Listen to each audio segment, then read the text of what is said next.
Emily Henry Defender Until the Day I Die. I'm gonna have an emotional breakdown. Hey guys, welcome back to my channel, or welcome if you are new. My name is Maddie, and in today's video, I am going to be reading and talking endlessly about GBBL, otherwise known as Great Big Beautiful Life by our queen, Emily Henry. Now, if I don't talk about what I'm doing in the beginning of this video, that's because I didn't know the direction of where this was going. I thought I was going to read a few of the new releases that have come out in spring/summer and compile a huge reading vlog. That didn't happen because this consumed my entire world. GBBL was all I could think about for a week. Weeks. I'm still thinking about it. I'll be talking about a few out of context quotes. I will include some spoilers at the end. I'm talking big spoilers, like me discussing the whole last chapter. But other than that, I really just talk about a few out of context quotes and the main summary of this book. So if you haven't read it yet, you're safe. You can definitely watch along, and I will give a huge spoiler warning for the quotes at the end of this video. I will let you guys know. But it's a romance book. Can you really spoil it? I don't know. And just a warning, there is like a 30-minute clip at the end of this that I've probably edited down, but I'm just sitting there talking for a good 20-30 minutes straight. Because of that, I need to shut up now. Let's go back to release day for Great Big Beautiful Life. Let's go get Great Big Beautiful Life by Emily Henry. Happy release day. I'm so excited. I did not get the hold on Libby in time, lost that battle, but you know, I want to go to the bookstore anyway. The bookstore will be hearing from me shortly. Let's go. Saw your silhouette in the backlight. Swear we could have met in a past life. Dreaming every night like the last time. So I end. She's here and she's perfect. I am so excited to read this because one thing Emily Henry knows how to do, she knows how to write about two writers, okay? She knows how to write about bookish people. That's why I love book lovers, beach read. I love reading about two writers falling in love. It just works for me. And this book is about two writers in some sort of competition. I've read the summary over and over again, but nothing ever sticks. So I just need to read the book to find out what's going to happen. And something that I love about this book already is that Emily Henry said she was inspired by folklore while writing this, specifically The Last Great American Dynasty. I'm a Swiftie. Where did the sun go? I am nervous though, because if you are an Emily Henry lover, if you're familiar with the M. Hen universe, you definitely have favorites from her. For example, I am a Happy Place and Beach Read person. I also love book lovers, but Happy Place and Beach Read are my top two. And when I read Funny Story last year when it came out, I thought it was a good book, but I didn't really connect to it. And I feel the same way about People We Meet on Vacation.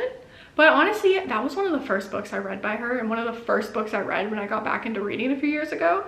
So I need to give that book another chance, and I do want to reread it before the movie comes out. If I'm thinking of things in my head, you know, People We Meet on Vacation, Funny Story are at the bottom of the list.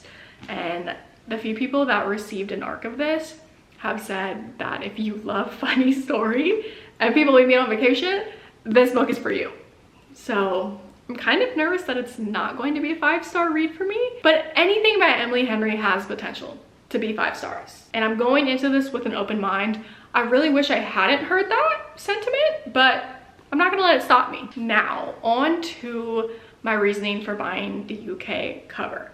If you don't care about this, skip ahead 3 minutes, but as a book lover, book collector, I feel like I have to explain myself. Number one, I live in Amsterdam, and the US editions of Emily Henry's books here have this picture on the bottom left corner of every US edition that says export edition, since it's an international copy. And I don't like that. And it bothers me, okay? It bothers me a little bit, especially because it's not a sticker. It's printed into the cover of the book. So my whole plan going into book shopping today was see if I can find a US edition that doesn't have that by some miracle. And if I can't find that, then get the UK edition, because I already have the UK edition of Funny Story because I found this a few days early when it came out last year and I snatched it up. So I did not find a US edition without that little picture. And you know what's so weird is that the US edition here it's in paperback, but it is bigger than the UK edition, and the UK editions are already huge in my opinion. They're not huge, but there's clearly a difference. I'm gonna show you and it's not even gonna look like a difference, but if you're a reader, you get it, okay? So this is the US edition over here of Beach Read. These two are UK editions.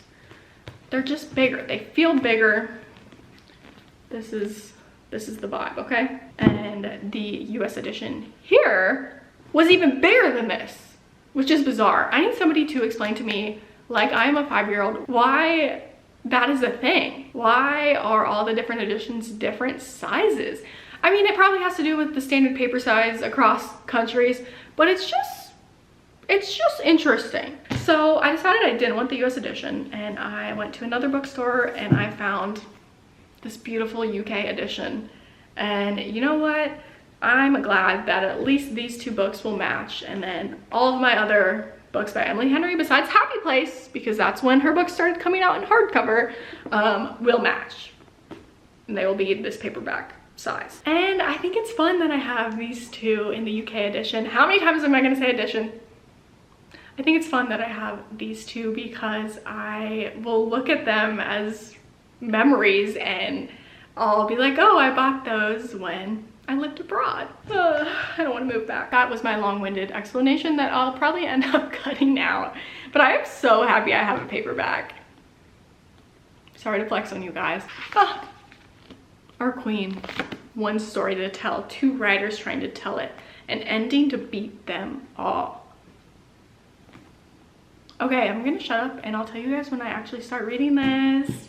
Bye! Hey guys, so on Great Big Beautiful Life release day, or as we're calling it, BBL. I love how we're doing that. We're ignoring the G and just calling it BBL. Go get you a copy of BBL, Girlhood. Instead of reading it on release day, I just made a million TikToks about it and posts about it and reels and whatnot. So go follow me on Instagram and TikTok, link down below. And I just don't have a lot of free time this week. We have people visiting us.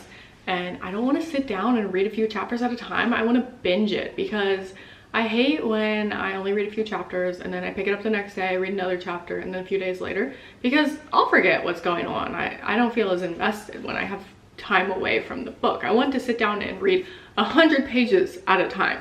That's just my preference. But I am 70 pages into it and I don't know what my initial thoughts are. Okay, my initial thoughts are that I like it. But that's it, like not really strong feelings. On page 3 of Happy Place and really wanted Beach Read, I was obsessed already. And I didn't get that vibe right away, 70 pages into it, but there's potential. There's a lot more to this story. It's more fiction-y, and I know I say that about all of her books, like, oh, it's not just romance, it's fiction too. But this one definitely is heavy on the plot, whatever is going on here, and then romance is gonna be on the back burner, which is fine by me, as long as there is still some romance. And honestly, the romance is gonna hit in this book because these two do not like each other. Okay, correction. The male main character does not like the female main character at all. He's super grumpy and I'm all for that. However, the female main character is super bubbly and sees the glass half full and is just very positive. And I don't necessarily love that because that's not something I can relate to because I'm pessimistic.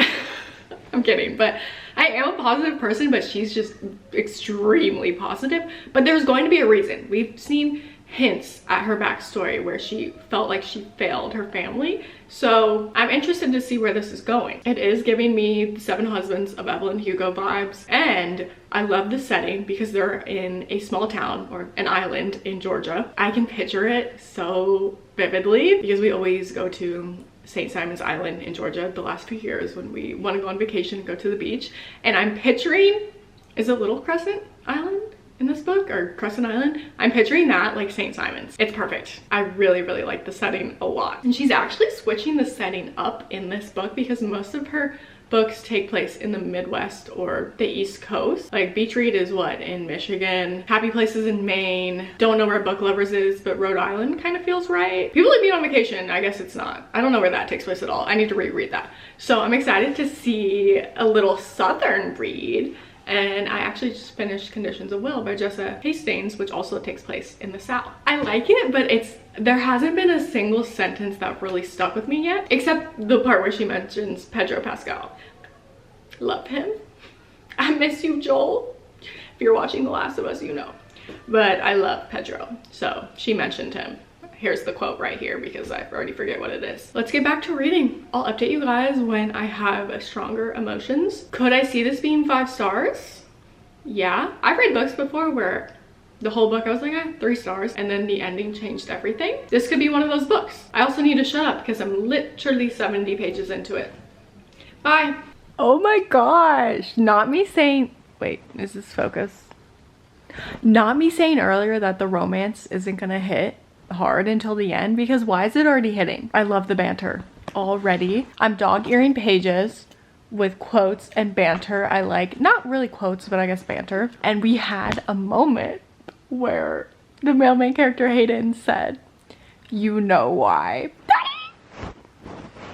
That is my favorite micro trope, not even micro trope, it's my favorite dialogue moment between two characters that have feelings for each other or are at least attracted to each other, and they are like flirting around the topic, and one of them says something like, "Why did you do that?" or like, why don't you want to come inside?" And the other person says, "You know why." Because they're obsessed with you. It happens in Beach Read too. Everybody turn their book to page 101. Even as I'm thinking it, I'm asking, "Do you want to come inside?" Even as he's stepping closer, he's saying, "I should get home." Our stomachs are nearly touching. I tip my chin up to meet his eyes. Why? His pupils flare. You know why? That is my favorite moment ever. Now I need to go look for that moment in Beach Read. Okay, so technically it's not the same statement, because in Beach Read it's "Why do you think January?" and in GBBL it's "You know why." But it's giving the same energy. I'm sure you Emily Henry lovers know what I mean. And I feel like I haven't seen her do that in her other books, so I'm glad we got another moment like that in this one, even though it's very small. But hey, I'm living for these little crumbs of romance and banter. Let's keep reading. Get it together. I need to get a grip. I just went and grabbed my copy of Beach Read and I was flipping through all of the sentences I highlighted, and when I got to this page, the quote that I was looking for, I gasped audibly and said, "Oh my god." Grow up, Maddie. Anyway, the page I was looking for is page 129. Oh my god. Oh my god. Spoiler for Beach Read. I mean, can you really spoil a romance book? This is January talking. "You called from a party and dumped your girlfriend," I cried. "Why would you do that?" He looked my way, eyes narrowed. "Why do you think January?" He broke up with his girlfriend. Respectable king, you know, so he didn't cheat on his girlfriend because he knew he had a thing for January. Cool. Feeling totally casual about that. Emily Henry loves to use the word zing in a sentence in all of her books. I noticed it in Happy Place when I reread it, and then she just said it here. Surprisingly pleasant zing down the front of my rib cage. Just an observation.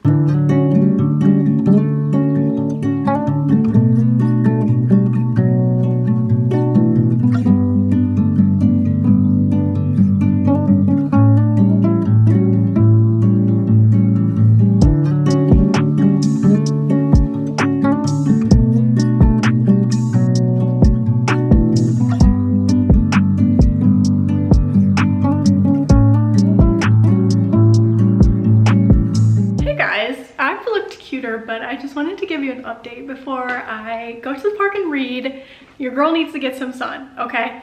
And it's a beautiful day outside. It's been a few days since I updated you, and I had not read anything until this morning. I woke up and read 100 pages, and suddenly I'm obsessed. It started off slow, but I was enjoying the writing and the little tiny bits of banter and romance. And now I'm in deep. I want to finish this tonight. I don't think it's possible because we need to watch the 3rd episode of The Last of Us. Need to and want to because I love that show. But we'll see how much I can get through. I'm definitely gonna finish it tomorrow, if not today. Something just clicked. Like, suddenly I started relating to the main characters more, and everybody has been saying this reminds them of The Seven Husbands of Evelyn Hugo by TJR. And yeah, I can see that. I honestly don't remember much of that story. I obviously know like how it ends and stuff. To me though, this is giving more beach read vibes, which Emily Henry also wrote Beach Read. It's one of my favorite books of all time. And I say that because it's about two writers, just like January and Gus, and they're kind of in this enemies to lovers situation. Not enemies to lovers, I'm sorry, rivals to lovers. But they didn't know they were rivals until they met each other, really. So there's not history or anything. They just form this friendship, which turns into more. And people who have already read this or who received the arc of it have said they love this book, but there's not a ton of romance. Are you guys lying? Because I think there is a lot of romance in here already. Or maybe I, as a romance lover, I'm just looking for the romance in every gesture, every slight touch of the arm. Like, I am romanticizing everything, so maybe that's just me. But I think the romance is hitting in this book, and I'm only on page 200 out of 400, over 400 pages. So y'all are crazy. This is definitely a romance. There's a lot more to it than just romance, but I am enjoying it. I don't know where the big like plot twist is going to come in, since there is a whole other storyline to this book than just the romance. We hear a lot from Margaret Ives. I would say she's honestly one of the main characters. So I don't know where her storyline is going, but I know it's going to be really interesting. Okay, here are just a few quotes that I liked. They made no sense to anyone except themselves. Love isn't something you can cup in your hands, and I have to believe that it means it's something that can't ever be lost. This next one is so good. And just to remind you, our female main character, Alice, is an optimist, or she just sees the best in everyone and everything. Hayden says this to her. I think you live in a world that's more interesting than the one most people live in, he says, and just as my heart starts to sink with disappointment, with a kind of loneliness, he adds, and I wish I could live in it too. I feel myself beaming. I'll take you sometime. I'd like that, he says. So many cute moments between them already, and they're not even really together. And the banter is bantering. I don't know, it's giving me January and Gus vibes. So this has quickly turned around for me. Not that I wasn't invested, like even from the beginning I saw potential. I remember saying that on video, but now even more so, I'm like, could this be 5 stars? I don't know. And there's another cute moment, which I hope this isn't too much of a spoiler. You can skip to this time if you don't like any spoiler kind of things, because I am going to tell you a little bit about Alice's background. So her father passed away. She was very close with her father, and I guess there's like a lot of grief that she hasn't worked through with that yet. Obviously, it's something you can never work through. It just hurts a little bit less as time goes on. She texts her dad's old number. She texts him something, I guess, just to feel close to him. And right after she sends that message to her dad, she knows she's not going to get a response from that number, obviously. Another text comes through, and it's Hayden. And so to her, it was kind of like a sign.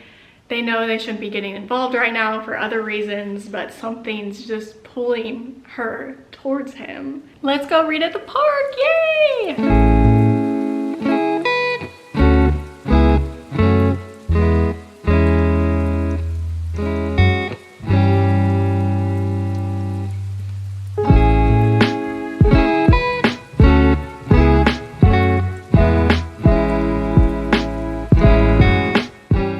You're joking. You're joking. I should have put this together, but I didn't. I'm gonna finish it. I'm crying. Bye. I look atrocious. I'm doing amazing.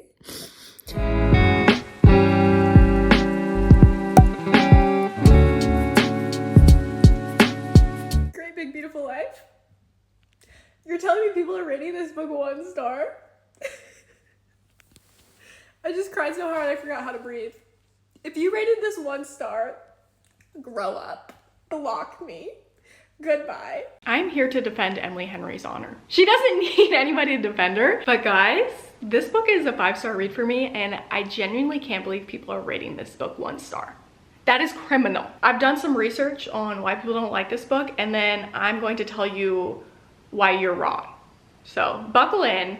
This is going to be a long clip. I'm probably going to talk about some spoilers at the end because I loved the last page of this book, but I'll tell you when if you're trying to avoid spoilers. And just a disclaimer, I have not given every single one of Emily Henry's books 5 stars. So although I am an Emily Henry defender until the day I die, I can separate my feelings of love for this woman and still judge her books. The books I've given 5 stars by her: Beach Read, Happy Place, Book Lovers, GBBL. I gave Funny Story 3 or maybe 3.5 stars.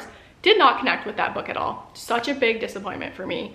And then I gave People We Meet on Vacation 4 stars, but I read that so long ago. I feel as if I read that today, like reread it, I would appreciate it more. That rating could change. With Funny Story being 3.5 stars and just feeling incredibly let down from it, I was hesitant to go into this book, especially seeing people who received ARCs say it was so different from her other books. I guarded my feelings, but what I will say is that 1 star? Let's circle back to 1 or 2 stars. Guys, Emily Henry's writing and characters are so well developed that if you don't like the story or don't connect with it, the baseline rating for an Emily Henry book, it starts at 3 stars, okay? So if you didn't connect with the characters, I don't know, you think there wasn't chemistry, the lowest rating you can give an Emily Henry book, in my opinion, 3 stars.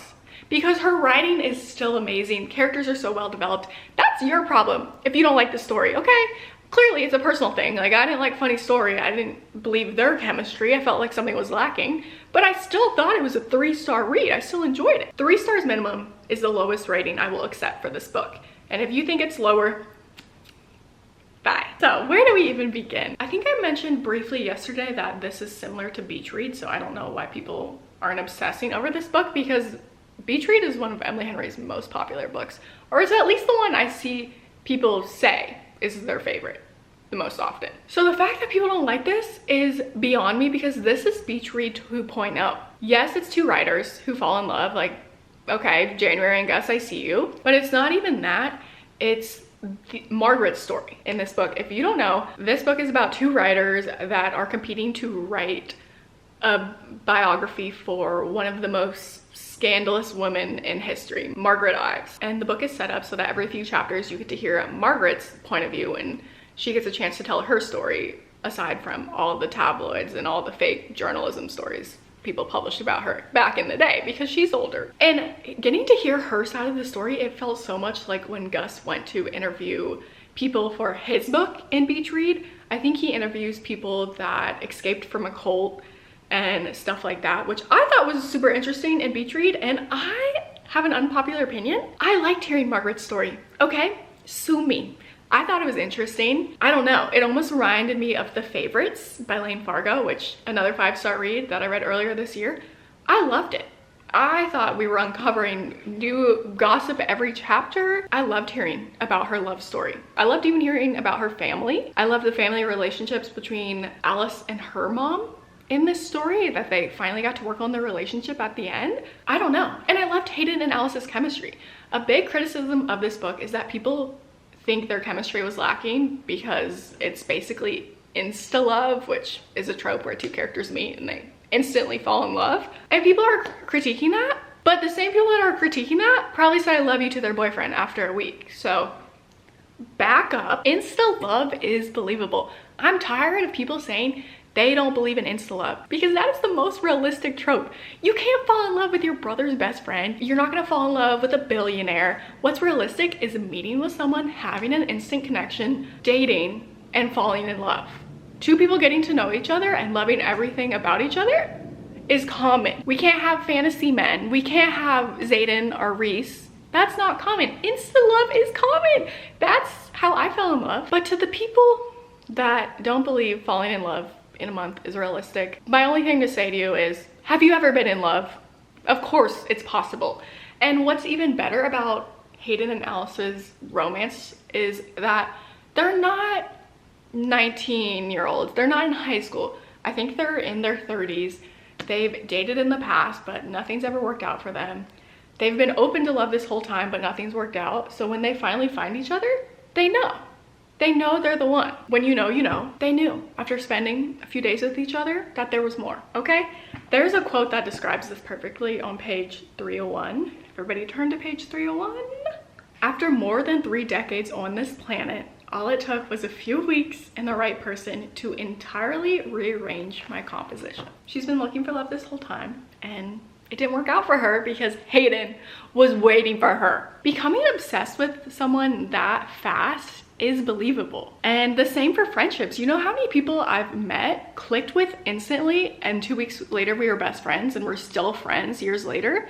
I don't know. I think it's pretty common to find relationships if you open yourself up to the possibility. And these two did. And not saying that it's not possible to fall in love at 19 and have this whirlwind romance, because that's possible too. I mean, I fell in love at 19 and we're still together, but I just appreciate that they are in their 30s so much, because I guess she's trying to show that it's not just puppy love or infatuation, it's more than that, and they know that. This book made me cry so much, maybe even more than Happy Place. The ending was perfect, and I personally loved the mystery element of Margaret telling her story, the real story. I didn't try too hard to figure out what was going to happen. I think that ruins half of the fun. Like, this isn't a thriller. You guys don't need to guess what the true story is. I had a few ideas, but I didn't really dive deeper into that because I wanted to find out through the book. That's the whole point of reading the book. The book is going to tell you. And I loved the big reveal at the end. And I personally just loved hearing Margaret's story. I know that's not for everyone. I know some people think it's boring. I loved it. I loved her love story. And personally, I didn't think all of the different names were confusing. Would a family tree have been helpful at the beginning? Yes. But since I love Emily Henry and I know she does so much research and planning for all of her books, I just did a little research on my end. If I forgot who somebody was, I flipped back a few pages. Boom, there was my answer. I see a lot of people saying, oh, I'm confused on all these names. There's so many different names. Okay, then take an extra minute and figure out who she's talking about. I will say though, since one of the main plots of this book is getting to hear Margaret's story and what actually happened, upon a reread of this book, I don't know if it would hit the same, because you kind of know what's going to happen. Although my memory does suck. I could forget all of this when I'm rereading it. So the reread of this book may not hit the same as a beach read or Happy Place reread, because this does have more fiction elements in it. But I will say this is still mostly a romance. So everybody that's saying this is not a romance, you're wrong. Also, side note, I tried to film this earlier, but I was just rambling so much and I was an emotional wreck because I just finished it. But here are some clips of me crying from that earlier clip because they're too funny not to share. Cool. You're telling me some people read that and held it together? Not me. Not me. I'm gonna have an emotional breakdown. Person?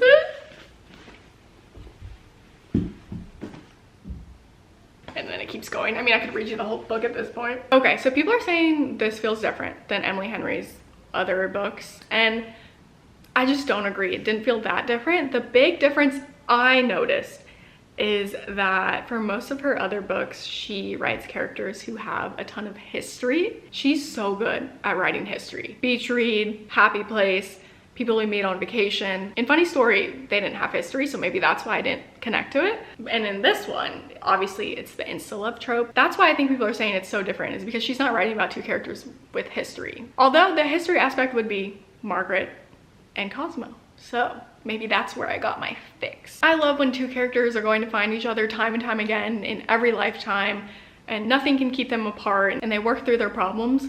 But I also I loved Hayden and Alice's relationship too, because Emily Henry's writing is so believable and so real, and I 100% believe that these characters are in love. I believe in their chemistry. You're just mad that these characters have a stronger relationship than you do. I've been seeing a lot of people rank the Emily Henry books now that they've read this new release, and I want to do that before I get into some spoilers. At the top we have Beach Read and Happy Place.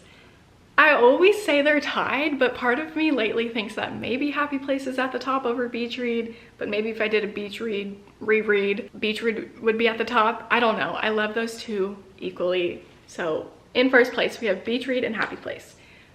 In second place, Before reading GBBL, I had Book Lovers, but honestly, I now think in second place we have a tie as well. Book Lovers and GBBL. Would have to reread Book Lovers to decide that. Maybe this would be second and then Book Lovers would be third. I don't know. We're gonna keep them tied. Then below that, we have People We Meet on Vacation. Then I actually read one of Emily Henry's earlier novels, A Million Junes. That is next after People We Meet on Vacation. Or again, to be annoying, maybe they're tied. I don't know. Both 4-star reads. And then at the bottom, I'm so sorry, we have Funny Story. Just didn't connect with it. And now we're getting into spoilers. So if you didn't read the book and you don't want to hear anything from the last page or the last chapter, bye. Thank you so much for watching, and don't forget to like and subscribe. And if you're ready to dive into some quotes, let's go. So the last page absolutely destroyed me, in case you were wondering.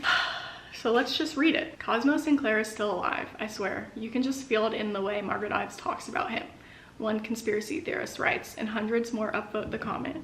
In a way, he is. His memory will never be lost now. It was passed on to his grandson. It will be passed on to our daughter. Chills. And then obviously Hayden and Alice have a daughter. Laura Grace Anderson Scott is born at 11:53 p.m. She slips in just under the wire on a Tuesday because Cosmo died on a Tuesday. So her being born on a Tuesday, it just feels like a sign. And then it says, half him, half me, entirely her own. And I highlighted that because a big part of this book is Alice feeling like she can't connect to her mom because her mom doesn't understand her. Like, they're so different, especially as Alice grew up. I'll read you a few quotes from that. And it was important to Alice that they recognize, although their daughter is half him, half me, she's still her own person, and whoever she's going to be, that's okay with them. Crying. Hayden holds her against his chest with tears in his eyes. Our whole world packed into this tiny impossible thing, and I've never felt anything like the love that spreads through my heart. Like I swallowed the sun. Like it's breaking up every bit of darkness inside of me. I know I would do anything to protect her, anything to make the world better for her. In that moment, I feel closer to my parents, both of them, than I ever have in my life. And also the fact that they named Laura after Margaret's sister. I find myself thinking that maybe every bit of heartbreak in life can be rearranged and used for something beautiful, that it doesn't really matter whether I chose this path or I was born onto it, so long as I stop and appreciate the path itself. 4 months after Laura's born, once she finally started sleeping better, I sat down with the notes I've spent years compiling with my mother in a blank document on my computer. A freshly brewed cup of coffee sitting at my elbow where Hayden left it for me. I crack my knuckles and then I start to write everything I want to tell her someday, not just the headlines, but the whole truth. The good, the bad, the magic and curses, all the blues and grays right alongside the reds and golds. I tell her the story about a love so powerful, it remade the world for her. I welcome her to this great, big, beautiful life. Cool. Cool. I don't know, I just love how the last sentence tied in with the title. Nothing will matter more than who I spend my time with, and I want it to be you. I need it to be you. And then a big part of this book is Alice fixing her relationship with her mother after her father passed away, and she finally has this breakdown and admits to her mom, like, I feel like you don't like me, I feel like you don't support what I do.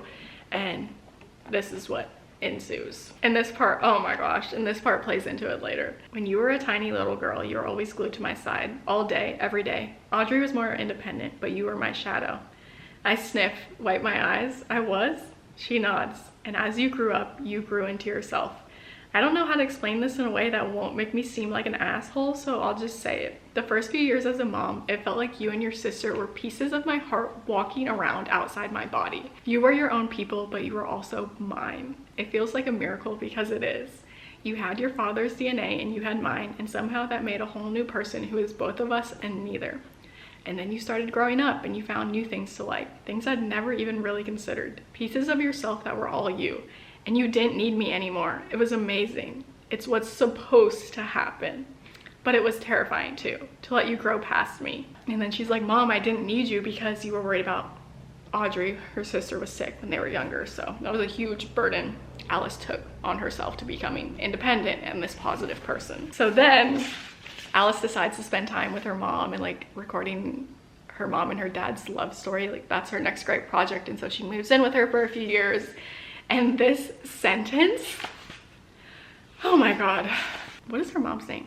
So Alice's mom said in that paragraph I just read, "You were my shadow." And then we fast forward a few months. I'm still doing work for the Scratch, but mostly short form pieces once I go to Atlanta for a weekend to interview a chef. But mostly I spend that whole first month at my mother's side. Her shadow once more, but still my own person. So then that's why the entirely her own quote on the last page is just hits ya. It just hits you where it hurts. I loved that part with her mom. I don't know. I feel like I just picked up on so many little things that maybe people weren't picking up on because they were already disinterested. I don't know. I also connected to Hayden so much and how he likes to be alone. I've always felt myself when I'm alone.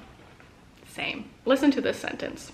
He laughs a little, one soft rasp, and presses a kiss to the crown of my head that makes me feel volcanic, like lava is coursing down me. Oh my gosh, there's another quote I'm forgetting that made me sob. Tell me something no one knows about you. And he's quiet, and still for so long I start to wonder if I've crossed a line. Then he tips his chin down to his clavicle to meet my eyes and says simply, "I'm in love with you."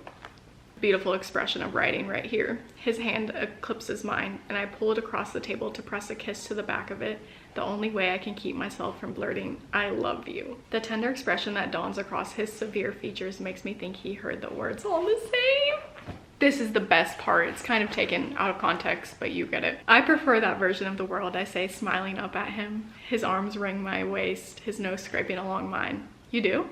I nod, the movement gliding our lips briefly across each other. "It's yours," he offers. I laugh. "Oh, I can have the world?" "Mine," he says. "Yeah, you can have mine." He's gonna give her the whole world. If you read that and you didn't feel anything, you're a psychopath. Also, if you read the book, I don't have the US cover. You know how the cover plays into the story because it's the mosaic that Alice found that eventually led to the grand reveal of everything. This cover right here, you can see how it looks like a sunrise mosaic kind of thing. Okay, last quote. "I feel like you're mine. Like you're mine in a way no one else ever has been." If you read this and you didn't like it, you're wrong. Okay. This was originally supposed to be me reading new releases, but I just yapped so much about GBBL that this is now only an Emily Henry reading vlog. But hey, those are my favorite types of vlogs. If you're still here, thank you so much for watching this video. Reading is subjective. You can totally not like this book. I just wanted to tell you why you're a little bit wrong. Don't forget to like, subscribe down below, and I'll see you in my next video. Grow up and block me because I don't want to be friends with you if you think this is a 1-star read.